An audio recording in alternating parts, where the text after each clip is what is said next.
Heyo, welcome to Bloodhaus, the show where we talk about art house horror movies. I'm your host, Joshua Conkel.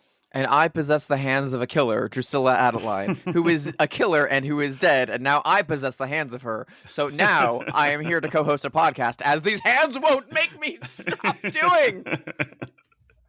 Your hands they want to host a podcast. They just keep fixing and futzing with microphones. They keep typing into Letterboxd. Oh, boy. What have they wrought? It's so great to have you back. Thank you. It's good to be back. In truth, the only reason I took those 2 weeks off is because I didn't pack my microphone when I went up to Washington State. And I was like, that's not the only reason. I will say things are quite difficult for me. I don't need to go into too much detail, but I will just be a little bit vulnerable and say to the listeners that my mom has stage 4 cancer, is about to start chemotherapy. And so I'm going to be up and down between Washington and California a lot. Although in the future, I will take my microphone up with me. I literally got the call when I woke up on a Saturday morning, got right into my car and drove up to Washington State like that instant. And so I was not giving a lot of thought. And the other thing to say is that the cancer is incurable. So she's undergoing chemo in the hopes that she can get a few years more, but the 5-year survivability rate of the kind of cancer that she has at the stage she has it is about 13%. So dark times for me. We don't need to linger on it, but I am just trying to be a little bit vulnerable and open to our listeners, who I feel like, I really appreciate them and I care about them, and I want them to understand if I suddenly dip out for a week or two in the future what it's about. Listen, the price of them just hanging out with me and whoever I bring in, even though it's not nearly as high quality, even though we have lovely guests. I know Steak Mountain and BJ Colangelo are pretty high quality. And also thank you so much to both outrageously of them. Outrageously high quality. Yeah. And especially for them coming in like on such short notice too. And having so much fun. It was a riot. However, I've missed you severely. Likewise. No need to keep lingering in sadness. What's going on? How are you? What have you been watching? Catch me up. I'm good. I've been watching so much stuff of late. I like the big thing I kind of want to plug because I got to see it on the big screen this week, and it was such a thrill. And the whole cast and crew were out for it, and I had such a great time. I need to at least flag up at the beginning. I had the opportunity this year of designing a poster for an independent film that played at the Venice Film Festival and is now being independently distributed in theaters in New York, LA, Connecticut, and a few other places soon. It is the directorial debut of Robert Kolodny, who is Alexander Ross Perry's kind of go-to cinematographer and has had years as a documentary DP. And it's a biopic of the featherweight boxer Willie Pep from the 40s and 50s. Mm-hmm. It's set in the 1960s at when his career is on a downslope and is trying to make a comeback. And it is presented as an archival documentary on his life from the 60s, following him around in the same style and vein as Grey Gardens or those Albert Maysles movies. And it stars James Matteo and Keir Gilchrist and Stephen Lang and Ron Livingston and Ruby Wolf. And it is fucking phenomenal. I gotta watch it when I worked on it, and I saw it again at the Laemmle Royal this past week when they had their West Coast premiere. It's an independent feature, and they clearly had 2 pennies and a dream, 18 days in Connecticut to shoot this. And it's a fucking miracle. I don't know. It's shot on film. It looks fucking gorgeous. It's set in 1964, 1965. The period costuming, dialogue, and production design is top tier. It's Dazed and Confused Goodfellas level Wow. production and costume design. It looks incredible. The acting is incredible. And it has the like absolute verisimilitude of the documentaries of that time. It's Mhm. shot like that. It's edited like that. It's paced like that. Is it And shot on 16? it shot on 16 Super 16 and 8mm Okay. in different portions, and they Yeah.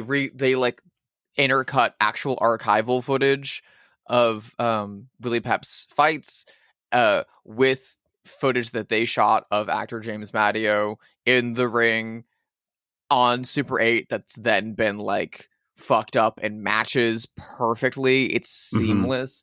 It's a really, really, really beautiful moving movie. It reminded me so much of like those early Scorsese movies like Italian American and Mean Streets, and it's just a really, really, really beautiful portrait of that era and of like Italian American like success stories, but also the idea of like life after success. Because especially in like the sports arena, your ability for success is limited by your body and by your age. So the idea of being 40 years old and getting back on a football field or a boxing ring is like psychotic. And so you literally watch this guy who's like treated as like the hometown champion, like savior of the neighborhood, who now is on his fourth marriage.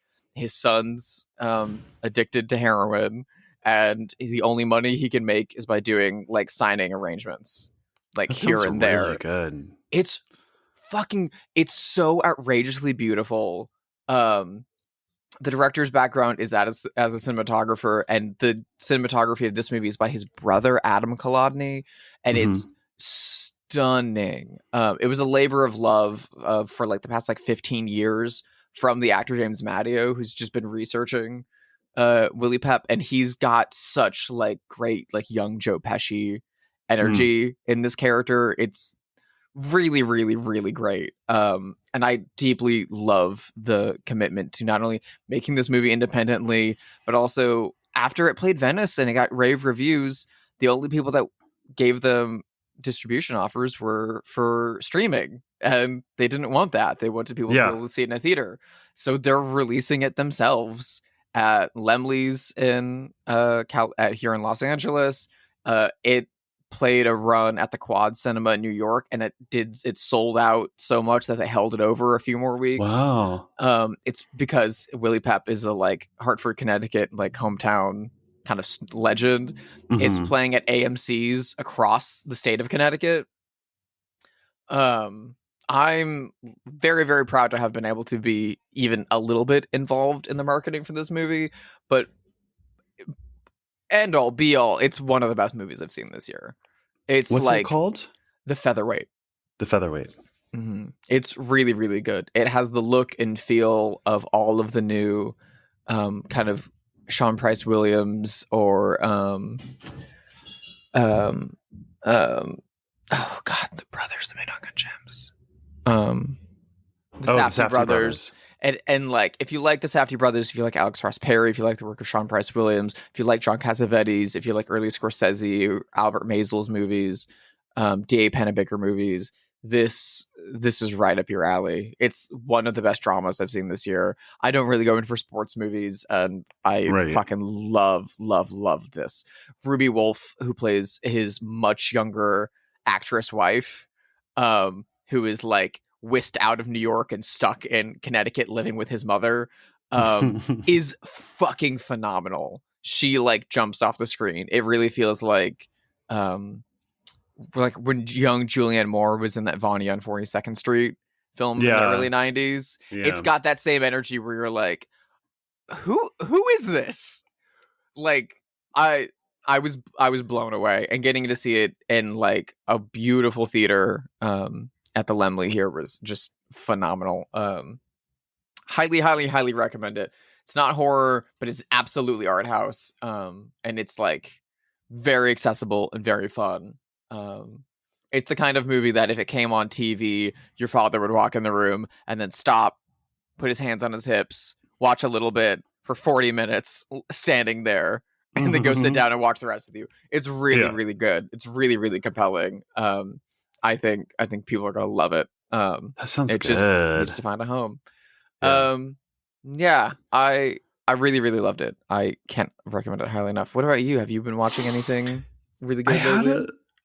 well, I mean, I watched a lot of comfort things. So I rewatched all of the extended versions of Lord of the Rings, which is like 12 hours worth of movie. Yeah. But the thing I want to talk about is I had a really interesting movie going experience this week. When I got back to LA, my friend Christian said, "Hey, I have an extra ticket to the New Beverly is doing a Kirsten Dunst retrospective, and he had an extra ticket to the Virgin Suicides." Oh, hell yeah. And it just so happened that I had listened to the Virgin Suicides on the drive back from Washington, like just days before. So it was just coincidence. And I'd had the same experience in 1999 when the movie came out. I had just finished the novel because I wanted to watch the movie. And it's like a really interesting lesson in film adaptations, I think. I think that movie is really good, but my takeaway having had now somewhat of a career as a screenwriter and person, I've adapted things for the screen. It's interesting. I think the movie is really good, especially for a first time film. But I think maybe that book is a little bit unadaptable because the book has something very rare, which is like a collective as the narrator. It's always we saw, we said. And in fact, the person who's writing the book and telling the story, you don't even know his name. You don't know anything about his family, nothing. And everything you get of the Lisbon girls, who are the girls that eventually kill themselves at the, as a group at the end of the story, everything you get of them is hearsay or conjecture or pieces put together through evidence. But in adapting it to film, of course, you get a lot of straight scenes with the girls and their parents in the house, which you don't get in the book. And it kind of makes the film a little bit less focused and less mysterious than the novel. The novel feels very much like the closest film equivalent I can think of is Picnic at Hanging Rock.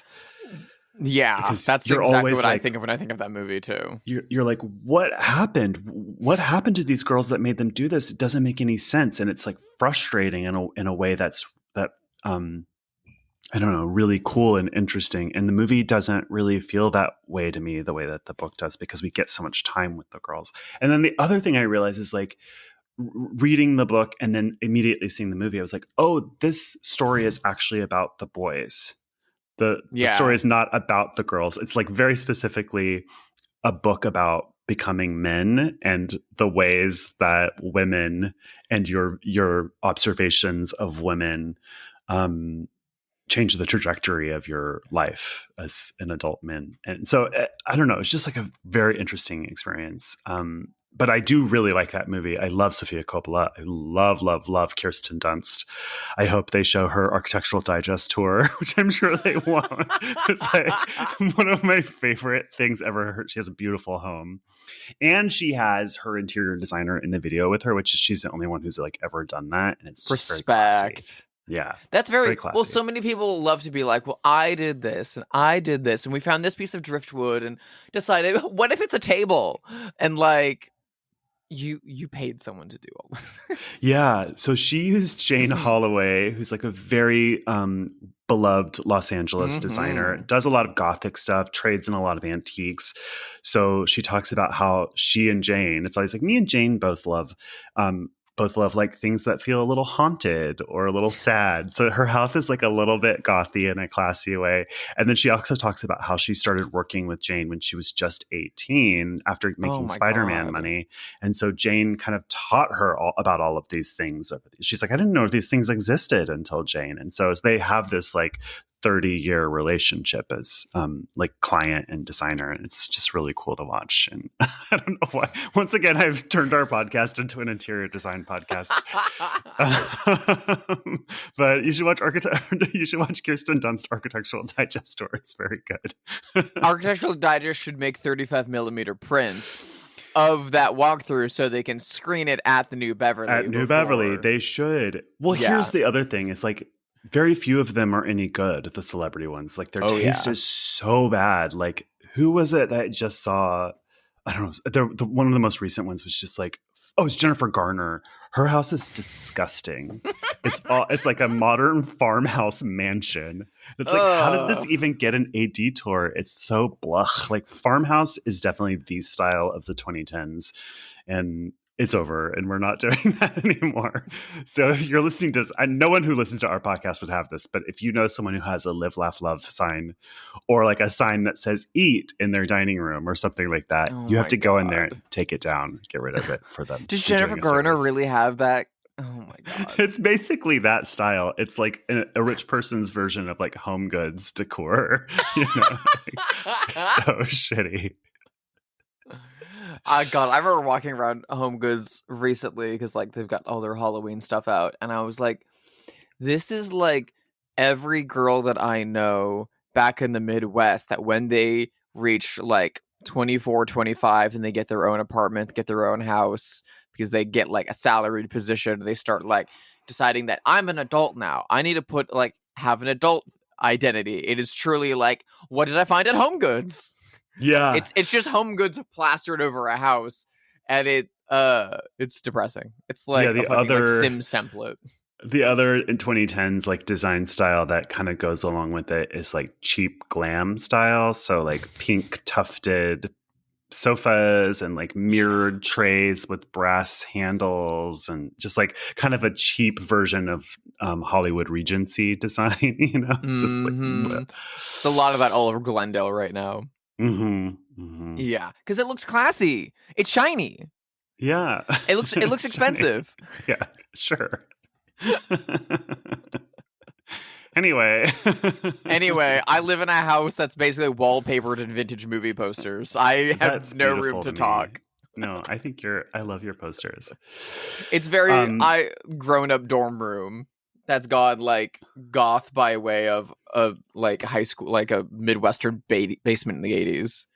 I mean, I think you give yourself too little credit because you're not hanging up Fight Club posters. You have like some really rare posters that are quite beautiful, and you work as a designer of posters, and so it's, you know, you give yourself too little credit. It's a tax write-off. Yeah. Well, we are here to talk about something that is actually very beautiful. It painfully is, so. Yeah, I love this movie. It is a film from 1935, directed by Karl Freund, starring the great Peter Lorre in his American debut. We are discussing Mad Love. You said you'd tell me the truth about my hands. They throw knives. How'd you know that? I have no hands. Yours. They were mine once. I knew it. He lied. And so, when you knifed your father in the back last night, you killed him with my hands. I killed my father? No. I threw a knife at him yesterday, but So you picked this while I was out on vacation. I was very happy that you picked it for my return because I really like this movie. What's your history with this? I first of all, as a child of Hanna-Barbera and Warner Brothers cartoons, love Peter Lorre. I grew up at a very early age just knowing who Peter Lorre was. It's and like so getting the funny. vibe. And I assume most of that's from like Tweety Bird. Yeah. It's so funny that you say that because I was just saying that to Joel when we watched this movie. I was like, you know, I grew up on those old Looney Tunes cartoons having no idea that they were referencing stars from the 30s and 40s. So I knew who Peter Lorre is just by his voice and his big eyes because of Looney Tunes long before I ever knew he was an actor who lived or saw him in a movie. Like when I put that together, it was like a paradigm shift in my brain. Yeah, I kind of always had an awareness of him, it just vaguely, generally, that like, yeah, back in old movies, you could have guys with little bug eyes and like weird little breathy voices, and that's that's a character. You can just like let him run amok, and then Humphrey Bogart has to deal with that. I mean, maybe I saw 20,000 Leagues Under the Sea as a kid. I don't know, but I know, like, I definitely, like, my mother is a big fan of the Maltese Falcon, so like and Casablanca, so I definitely saw those a lot. And then Arsenic and Old Lace is a huge comfort movie of mine that I like fell in love with when I was in high school. And all of I these thought Hitchcock you liked movies that and movie. stuff. I just deeply bought in you love the with Arsenic and Old Lace. VHS of that. Oh, Josh! Yeah, I bought a bunch of VHSs for you in Oregon. Oh my God! I was like, I think Drusilla likes this movie. It's one of my favorite movies of all time. I am still friends with someone who I showed it to and hated it. I'm still friends with her. I love her dearly, but she hated that movie, and I'm still like, yikes. Anyway, I deeply, deeply love Peter Lorre's screen presence. I think he is just like magical and unique in a way that will never be replaced, even though Steve Buscemi inherited his bug eyes. He does have sort of the same career. I want to say something sort of controversial and brave of me, if I do say so myself. Are you going to say that Peter Lorre is hot? Yeah. Or not hot, but I was watching this last night and it's like, he's very pretty. His eyes are pretty. He's striking. His eyes are he's got long lashes. He's like, there's an effeminate quality that he brings to a lot of his roles, which unfortunately at that time gets him cast as like coded queers, villains, and pedophiles. Yeah, if he were buff though and had a full head of hair, everyone would think he was hot. He's only bald in this one. Oh, that's right. Is that right? I guess. Yeah, he had a full head of hair. Yeah. Basically his entire life. This one, they just make the brilliant decision to shave it clean, make him look weirder. Yeah. But I'd vaguely heard of this for a while, but I mostly had just seen photos of this movie circulating around, especially online, especially in old film books. And it kind of reminds me of how I know like people like Mel Brooks and Martin Scorsese talk about that, like when they were getting into movies in like the 60s and the 50s, you just like caught whatever was on TV or whatever was at the theater, and then people just told you about things that they saw that you'd never heard of before, and you got to read about movies in books. And there would just be like stills in there, and all you had to go on was a vague description and some photos, and the photos like capture your imagination, and you start to make up stories about like, what's that person doing and why is he holding her leg that?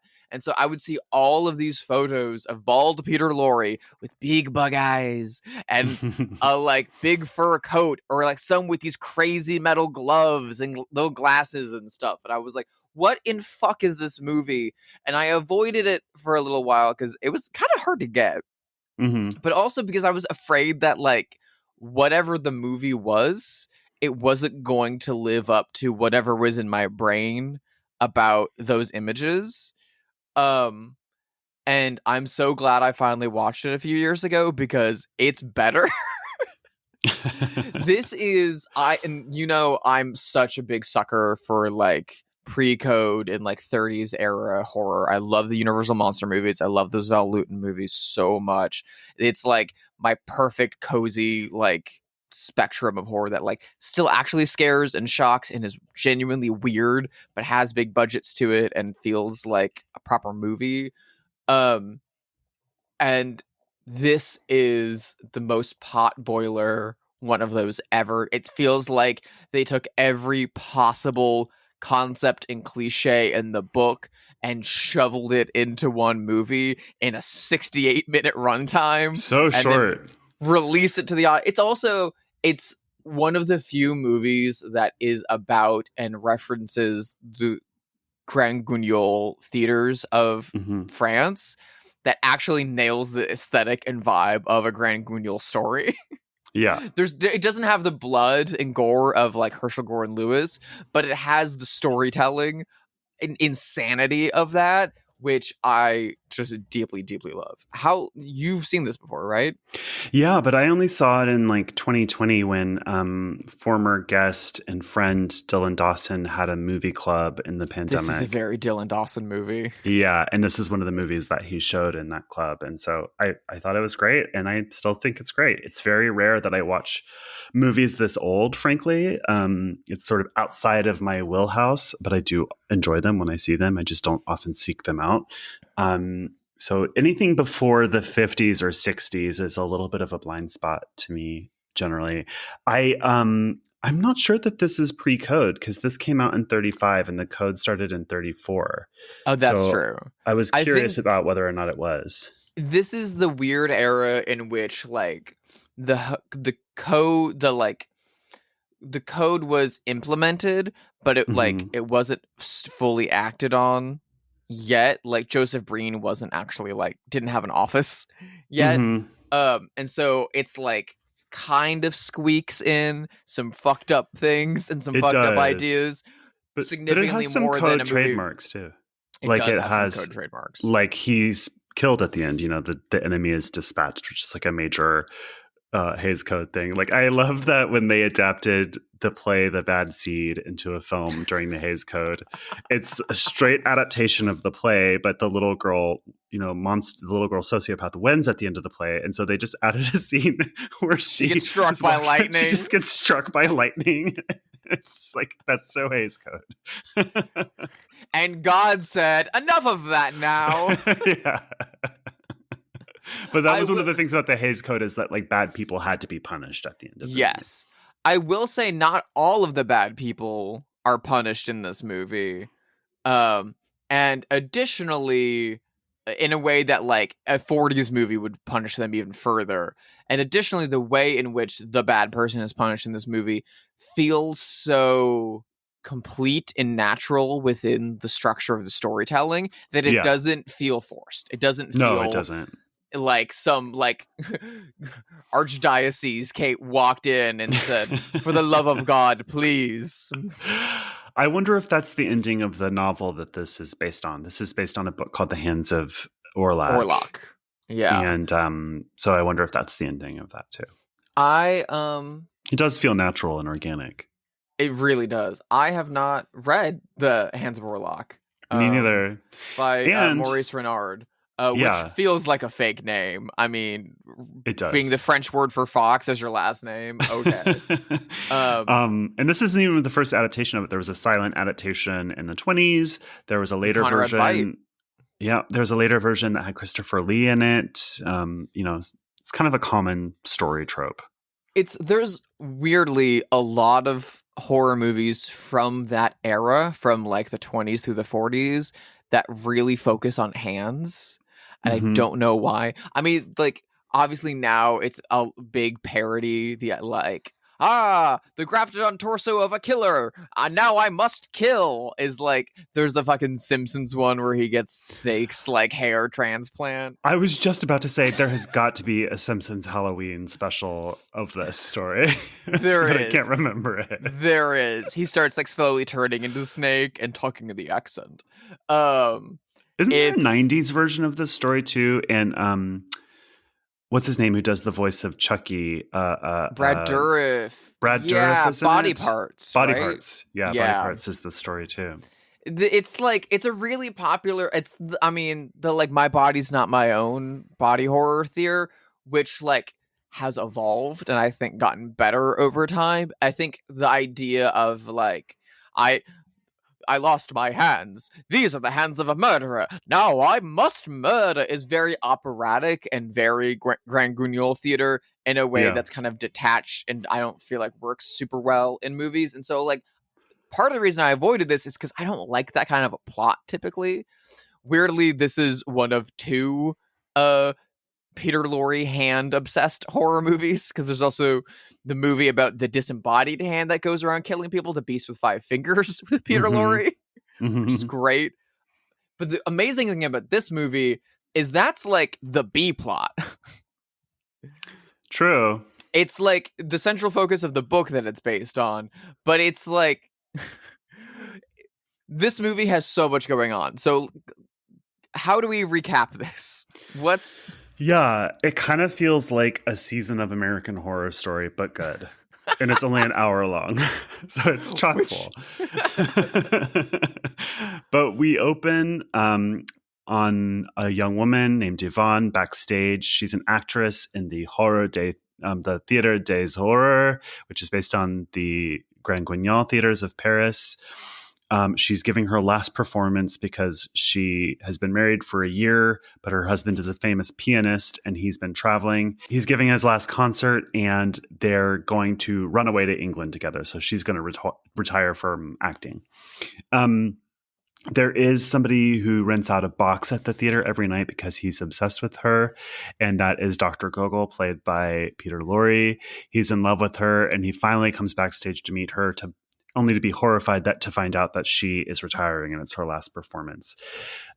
There is a wax sculpture of her in the theater that he buys from the people who are going to go melt it down and turn it into something else. And so he has a wax sculpture of her in his house that he's obsessed with and talks to and makes his housekeeper comb its hair and shit like that. His alcoholic housekeeper who thinks it's a dead body. Drusilla, favorite character in the movie, 100%. She's incredible. Alcoholic housekeeper who has a bird with a on parakeet on her shoulder. Yeah.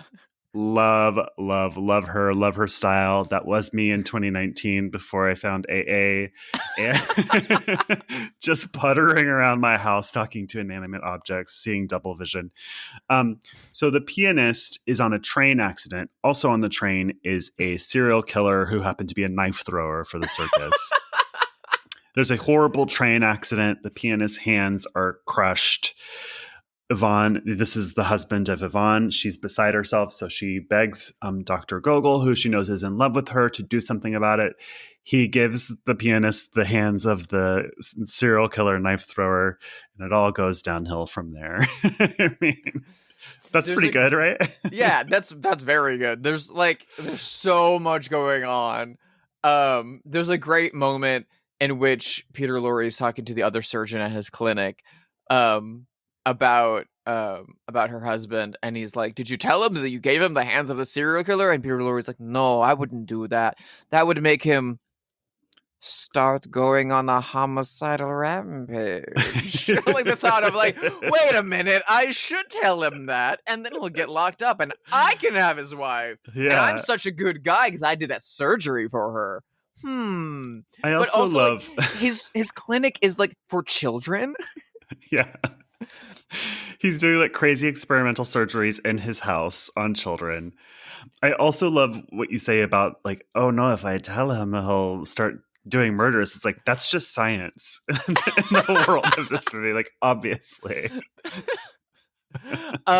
We should also mention that this movie is directed by Karl Freund, who is most well known as a cinematographer who shot Metropolis and Dracula and kind of lensed most everything that we think of as that era of Gothic horror and of German Expressionism. He directed The Mummy for Universal with Boris Karloff and a few things. This is his last movie as a director, and then he went back to being a DP.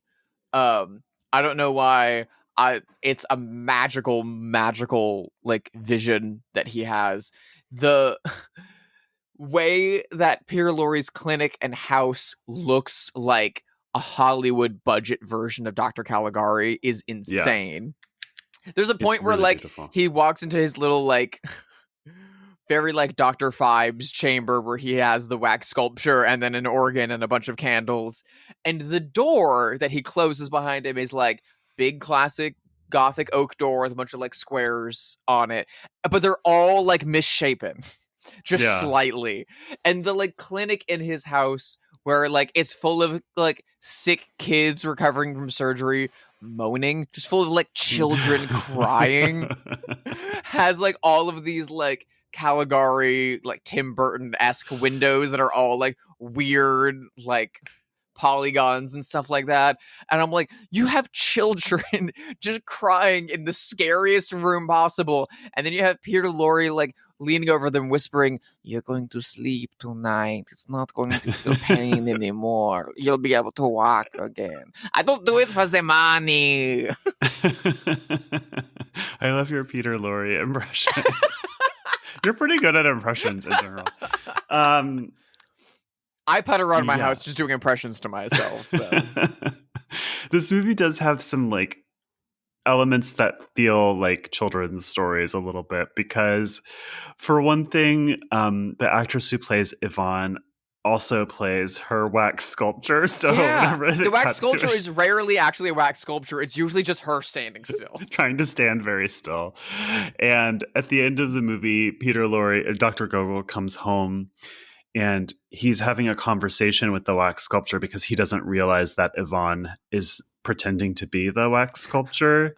And so he's like, she's actually fully reacting to him with her eyebrows and crying and stuff like that. And he's just not noticing because he thinks it's a wax sculpture, which I guess makes sense because she's been playing the wax sculpture the entire movie. But the logic of that is like something from a Grimm's Brothers story. Like, it's so strange. I so deeply love that, like, apart from Gogol, who is like an internationally renowned surgeon, like he's very famous, he's very cantankerous, even though he works with children all day long. Everyone else of the central players are all performers. So like she's an actress, her husband is a like famed concert pianist, and also the idea of like a famed like concert pianist and composer being married to a woman who does like Grand Guignol shows is like it reminds me of like the Leos Carax Sparks movie Annette, in which this great opera singer is married to like Adam Driver's shitty comedian. Well, you know what the real life equivalent is? It's like Joanna Newsom being married to Andy Samberg, which I always thought was such a strange couple, but they love each other very much, apparently. I forget that that's a thing. Or like Lana Del Rey's Gator Tour husband that they just got married. She just got married to her. Obsessed. I am a gay man. I love Lana Del Rey. I love the drama. I love her character. And I love like all the white trash trappings that come along with her. I just love, because she's not white trash. You'd think that she's like my cousin in Florida or whatever. Yeah. But she's from New York City. Her father is an investment banker. It's like, how did you get this way? She's the only person who's carrying on this kind of like doomed Hollywood quality that we used to get from movie stars all the time, like Marilyn Monroe and people like that. Like, you know, people who would throw themselves from the Hollywood sign. Like we're getting that with her all the time. Yeah, she's cosplaying it though. It's so weird and bizarre, and I think it's great. I don't care. It's so funny to watch all of her fans like combust over this guy in a camo fucking trucker hat that she's like walking down the aisle. Do you mean combust in a good way? Because I'm a fan and It's been both. It's been both. I love it. It's wild. She couldn't have made a weirder choice in it if she walked down with Peter Lorre's ashes. I mean, that feels like something she would do. Like if you read a news item that was like Lana Del Rey buys the ashes of Peter Lorre for $5 million, you'd be like, yeah, that makes sense. You know, Lana Del Rey has definitely seen Mad Love. We can just say that now. We'll get to that in a minute, but oh yeah. I know that you don't like her. I love her, and that's the way it is. If this was the 90s and music videos had the prominence that they did then, now that they do then, she would absolutely like have a music video entirely in black and white that's like a plot recreation of this movie, starring her as the wax figure and as the actress, set to like one of her slowest ballads. She has some really beautiful videos. She's quite good at videos. Yeah. But yeah. Anyway. Yeah. I mean, obviously I mentioned the incredible talent of Carl Freud behind the camera. I should also note that the cinematographer of this movie is Greg Toland, widely regarded as the best cinematographer of old Hollywood, who literally shot Citizen Kane. Yep. Just like 6 years after this. And Grapes of Wrath and Wuthering Heights and like everything. One of the smaller things about this movie that I like really, really love, and I don't see commented on a lot, especially when you look at the history of casting in Hollywood, especially in the 1930s. Mm-hmm. His other partner in his like surgical firm that he like runs out of his house is not like a lackey, is not like some like just like an assistant or something. It's not Peter Lorre with a hunchback like you would get in other stuff. It's like a professional surgeon that is his equal, played by Key Luke, who was like one of a handful of actual like Asian actors that like was in Hollywood at that time. And he's not playing a stereotypical character in any way, shape, or form. He's not doing some accent. He is like just presented as himself and as a very intelligent surgeon who is working to save the lives of children and soldiers. Like, that's wild to me to be able to see so something like that in a interesting. 30s movie. Yeah, I didn't know who that man was, but I did notice that he was very handsome. I was like, God, that man's really handsome. He looks like a movie star. And I guess he was, and that makes sense. You will recognize him from movies that he did in the 80s because he kept acting up until his death in the early 90s. He's in Gremlins and Gremlins 2. No. Yeah. He's the old Chinese man in Gremlins? Yes. Oh my God. When I tell you how obsessed I was with that old man when I was little, all I wanted to do was grow up and be a mysterious shop owner. It's still really what I want. That's so cool. Yeah. I love that character in Gremlins. He's an incredible... I mean, he was also in other bad 80s movies like Dead Heat and Woody Allen's Alice. But like, he kept acting his whole life. I mean, he's also with Peter Lorre in Invisible Agent, in which Peter Lorre is in Yellowface, unfortunately. Oh no. And he was also in the Yellowface Oscar winner, The Good Earth. But like, he's an incredibly talented actor, and it's so exciting to see him in like a fairly central role in this movie. That's like a very intelligent character that's treated with respect. I feel like you really don't get that for like minority figures in this era.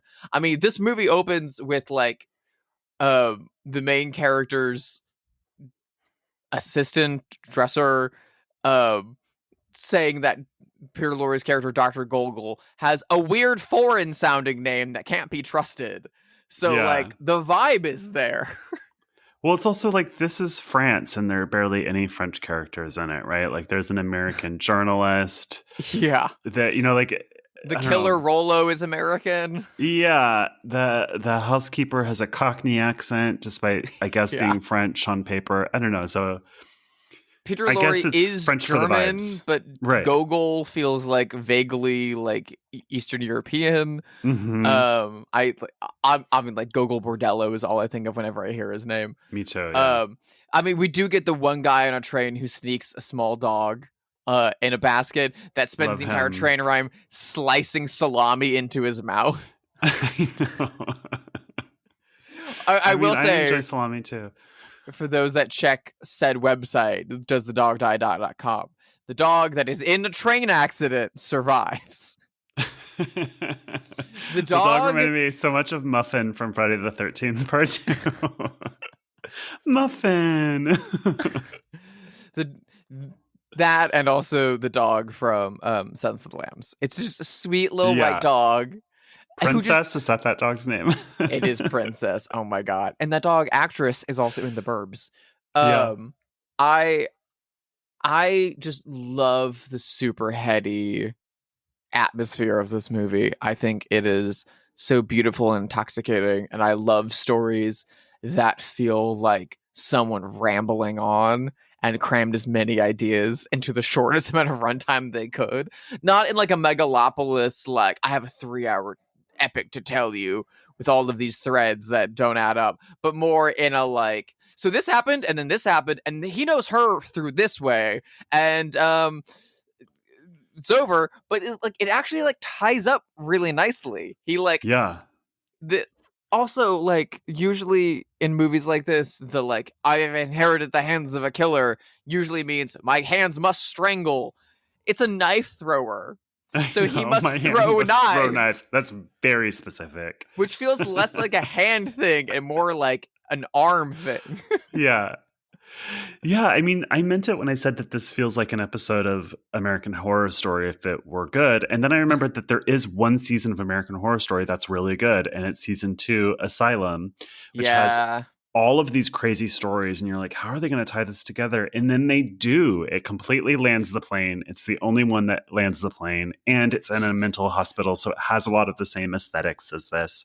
So that's probably why I thought of it. Also, that show is famously like too full of stories, where it's like every episode has 80 stories. Yeah. So, and then midway through the season, they'll introduce a whole new character and a whole new story that you're like, they what just are we shift it up, doing? yeah. He's so evil. I can't stand him. I would never watch another Ryan Murphy show as long as I live. But which is hard to do since he has 17 out right now.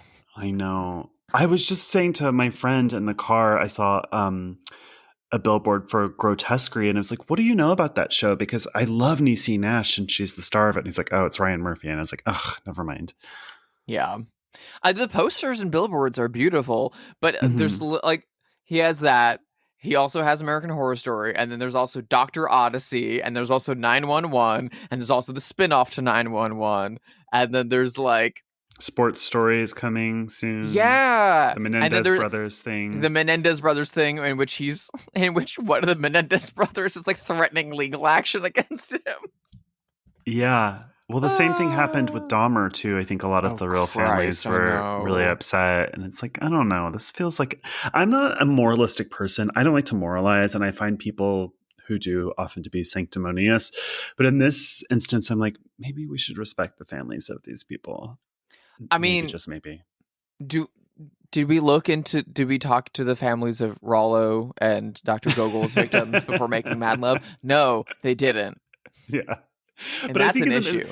In the case of the Menendez brothers, like all those people are alive, and he has the Menendez brothers like kissing each other in the shower and stuff. Exactly. So like, Ryan Murphy, come on. Yeah. Well, and also like to have your relative like killed by Jeffrey Dahmer, and then have like Jeffrey Dahmer presented as like sexy boy, hot, like sexy twink Dahmer. Yeah. Not good. If a twink invites you over to watch Exorcist 3, don't go. Don't go. Yeah. You've got it at home, surely, if you're listening to this podcast. Yeah.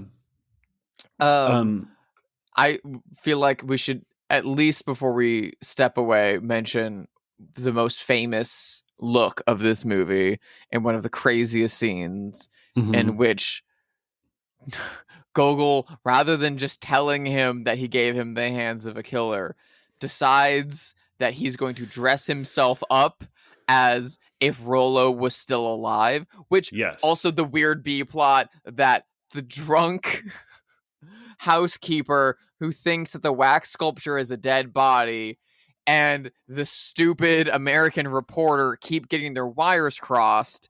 So he thinks that he surgically reattached Rollo's head, and that Rollo is like being taken care of in the house. Yeah, I mean, it all has the logic of a children's story, or like the importance of being earnest kind of madcap comedy where everyone's getting misinformed. It's screwball logic on gothic horror. It's awesome. It is, yeah. And so, yeah, he's dressed up in like a sort of like big weird head device and like metal bionic looking gloves, and he's pretending to be Rollo, saved by Dr. Gogol. And it's really creepy and cool because it looks really fantastic. Creepy. And then you're kind of getting a thing where you're getting Orlac across the table only, and you're hearing the whispered voice that's meant to be Rollo. And it's kind of like, it's sort of like, dost thou want to live deliciously from The Witch? It's like a whispered voice from off camera. Very cool. And then the like when he stands up and like reveals himself from the shadow, the like image is very shocking. But like American audiences in 1935 barely knew Peter Lorre. Some had seen M, but he was like this new is to his their American screens. premiere. And so like I'm sure some people were like, "Oh my god." But as a contemporary 2024 audience, you're like, "That's Peter Lorre." Yeah. That's visibly Peter Lorre. Sorry. Yeah, I mean, as a plan, it does not bear scrutiny, and many things in this movie don't. But I don't think it's operating on that level. But again, it's this theme of performance and like trickery and like presenting yourself as one thing. And like everyone in this is a performer. Everyone, like, even when the knife throwing murderer is going to the gallows, he's like, at least I'll be top billing this time. You're like, oh my God. The whole act of like, I'll pretend to be this dead guy to convince him that he has the dead guy's hands rather than just telling him that he used the dead guy's hands feels very like Agatha Christie's Witness for the Prosecution. That play where like one character goes into like massive disguise to convince a character of something, and you're like, why'd you do that? It's cool and it works fun narratively, and then afterwards you're like, wait, why? Anything else to say about Mad Love before we move on? If you are short on time but need a lot of fun vibes for the spooky Halloween season, you couldn't find anything better than 35's Mad Love. Peter Lorre is great. He's crucially in not enough horror films. I highly, highly, highly recommend it. And if you want a killer double feature, put on this and The Beast with Five Fingers. You will have a hell of a time. Yeah, 68 minutes, this says. It goes down like a Diet Coke. Super easy, super pleasurable. Mad Love, brought to you in part by Diet Coke. Diet Coke, when you're operating on children and wish you could cut off the hands of your girlfriend's husband, have a Diet Coke. Sometimes you need that little jolt of caffeine. Was it a Pepsi commercial or a Coke commercial in which the one Kardashian brought like a Coke to like a cop and a protester? Oh, yes. Pepsi? I forgot all about that. I think that's Pepsi. We need a whole commercial where they're recreating the plot of Mad Love, and Peter Lorre is about to do something awful, and then like Caitlyn Jenner walks up and says, "Have a Diet Coke," and he goes, "Oh, never mind." Also, I mean, like if I had my choice of who was going to operate on me for any kind of like gender related surgeries going forward, I would want Dr. Gogol. I'm going to be honest. He seems very talented. He's a very skilled surgeon. Yeah. I mean, not everybody could switch hands like that, you know? Question for you. Would you, if you knew that a surgeon was obsessed with Joel, was sexually obsessed with Joel, and you needed surgery to survive, to live, if you needed a hand transplant to write your screenplays, would you trust that surgeon to give you a surgery, know that he's romantically and sexually obsessed with your partner? Yeah, I would use Joel's cute little ass at every turn if that were the case. If I could get free movie tickets by having someone sexualize Joel, I would do it. I'm shameless. I like free things. Let's pivot and play our favorite game, Have They Seen It?, where we speculate wildly whether notable figures have seen this movie. I have got someone in mind. I was a teenager of the 90s, and I was just in Washington State, where I grew up. There was a movie that was made in Seattle that is now forgotten, but it starred Drew Barrymore and Chris O'Donnell, and it was called Mad Love, and a lot of my friends were extras in it, and I wasn't because I was sick. Do you think Drew Barrymore has seen this version of Mad Love? I know Drew Barrymore does have, I mean, she's obviously connected to Hollywood by being a Barrymore. But she does have like a taste for old Hollywood movies. She's frequently like a guest host on TCM and programming stuff over there. I don't think so. I can't, I don't feel like this would be one that would be in her wheelhouse. It's a bit of a deep cut, to be honest. It's a bit of a deep cut. It's not like the most famous Peter Lorre. It's not the most famous like old Hollywood horror of that era. I feel like she's definitely seen the Universal Monster movies. I feel like she probably hasn't seen the Val Lewton ones. She's probably definitely seen The Devil Doll with Lionel Barrymore. I feel like she like, you know, went back through and like is very obsessive about her old family movies, but like I can't imagine her watching this. However, I would love a like, you know, there's like YouTube videos where like someone watches like Interview with a Vampire for the first time. They're like, oh my God. Yeah. I would love a like live first reaction of like Drew Barrymore watching this movie. I need like a running Drew Barrymore commentary over this movie. It would be fun. It would be a section she could do on her TV show that's somehow still going. but they would Some never not- do. Sometimes I don't know why I get these like recommendations on YouTube of people reacting to music videos that they've never seen, but I just suddenly got a rash of like 10 recommendations that are all reaction videos to D-Light's Groove is in the Heart for some reason. I don't know. I feel like, we get that of Drew Barrymore watching this. Her life story is so interesting because she's a Barrymore, right? But like by the time she was born, her family had lost all of their money. So she was like living in a 1-bedroom apartment with her single mom as a child. But she has this legacy of being a family full of movie stars, but doesn't actually have like a single penny to her name. Very interesting.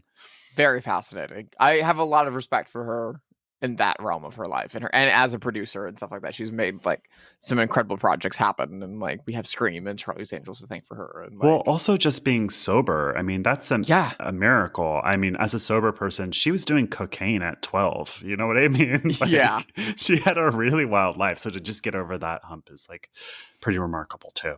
Yeah, she and Melanie Griffith both have very odd life stories and have really like made a name for themselves in a very, very impressive way. This movie's title, Mad Love, of course, is frequently cited in connection with the phrase l'amour fou, obviously, which is very, very popular these days among people that think that they're Timothy Chalamet and like to read in coffee shops and stuff like that. And the concept of a mad love or a like corrosive romance that like pushes them past logic and sanity into the arms of love at all cost isn't fully what's happening in this movie. This movie is a bit more one-sided, but there is a movie coming out that's entirely about l'amour fou that I'm sure its lead actress is very obsessed with films of that topic and may have seen this. Do you think that the star of Joker Folie à Deux, Lady Gaga, has seen Mad Love? You know what? I bet she has. A movie you cannot pay me to watch. The press tour for that is so galling because I don't know why these studios are making musicals but don't want people to know that they're musicals. And so they keep saying these stupid things on the press tour that's like, oh, this isn't a musical. It's just that when people run out of ways to express themselves, they burst into song. It's like, that's what a musical is, Lady Gaga. And you know that. I like Lady Gaga a lot. I think she's smart. I think she references cool things. I think there's a pretty good shot that she's seen this. And I think that she would really like it, actually. Yeah, I feel like she's probably seen this. I feel like if Lady Gaga's gonna watch horror movies around Halloween, she's probably more apt to be pulling this and Bela Lugosi and Boris Karloff movies off the shelf rather than something like Halloween or Scream. Yeah, me too. But I think that she would like stuff. I think that she would like Don't Look Now, for instance. Yes. Or very much so. She was in that episode of American Horror Story that's referencing The Hunger and Daughters of Darkness. Yeah. So I feel like she would see those and like this. So I think that she's got pretty cool taste, actually. Yeah. The big pop star of that ilk that I'm certain has seen this movie is Madonna. I'm certain. Oh, Madonna has 100%. seen this. Madonna's like obsessed with this era. Like, yeah. There's no way. You mentioned him earlier. He's the spiritual inheritor of the whole Peter Lorre thing. I'm talking about Steve Buscemi. Do you think he's seen this? There's few human beings that I have as much love and respect for as part-time firefighter, full-time actor, and whole-time dreamboat Steve Buscemi. I love him so much. I think he is such a darling. I think Parting Glances is an outrageously underrated movie. I think he's an adorable human being. Did you know that they revived the like Scooby-Doo formula of like, and a guest star, this person, like from the 60s when they would have like Mama Cass or Cher on. They revived that and they had one with Steve Buscemi. It's like Scooby-Doo and gang meet Steve Buscemi. I love that. I love him. Adorable. And he also like has really deep cut taste in movies. I know he's a huge fan of The Honeymoon Killers, which we've covered in the show. Mm-hmm.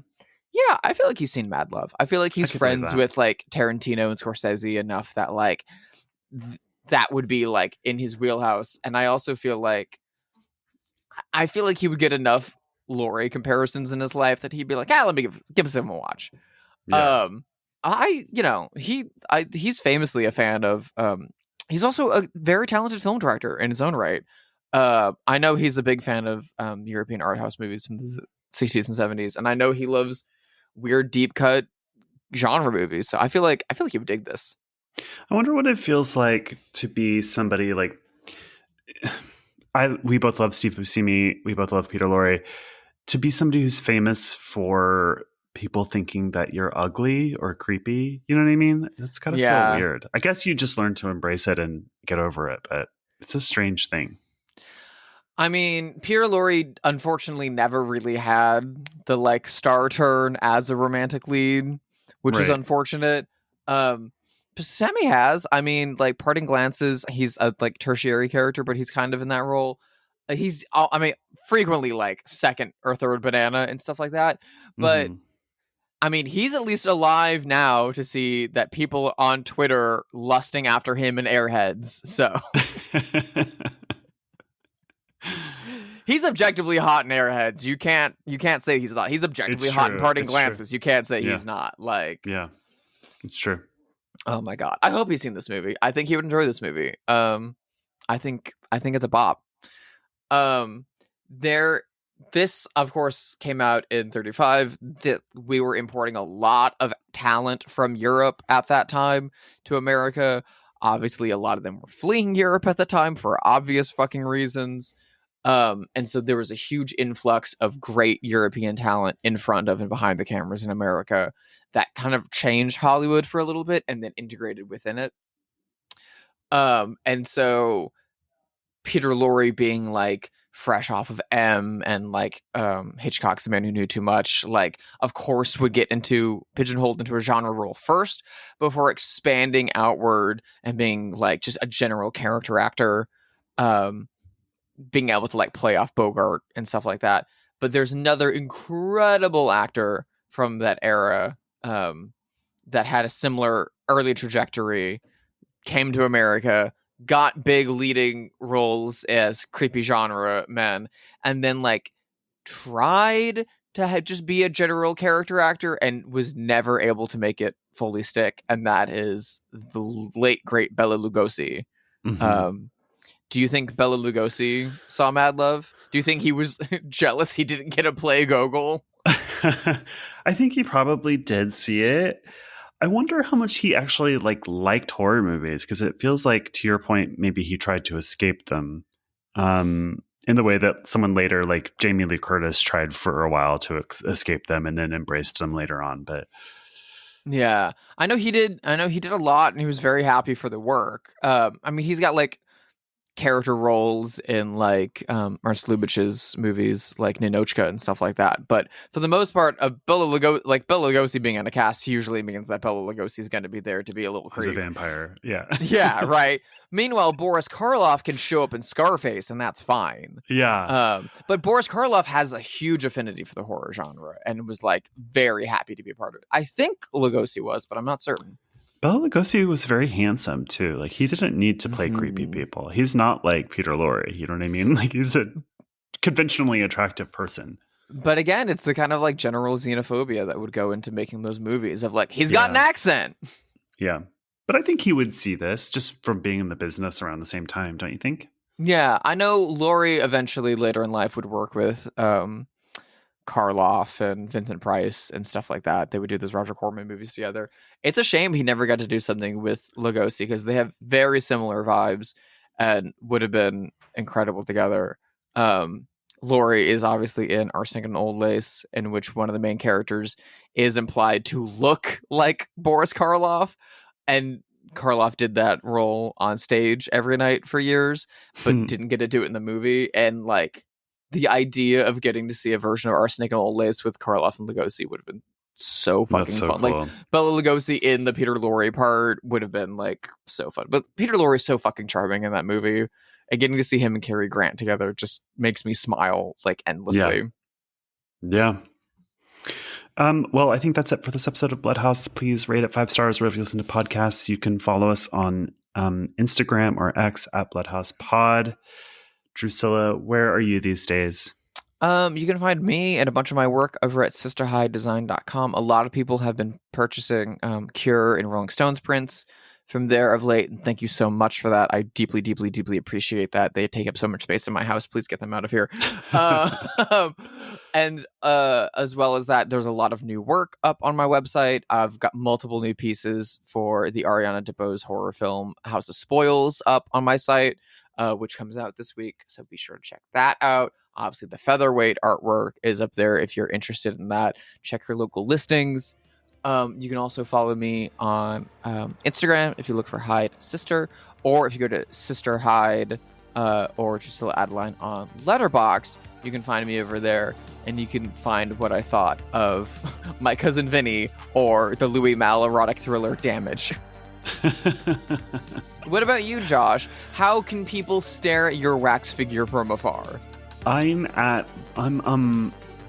on Blue Sky, Letterboxd, and Instagram at Joshua Conkel, and I have screenings coming up. So if you live in New York State, you can go see my short film Spoons, which is a gothic romance set in the snow in a beautiful old house.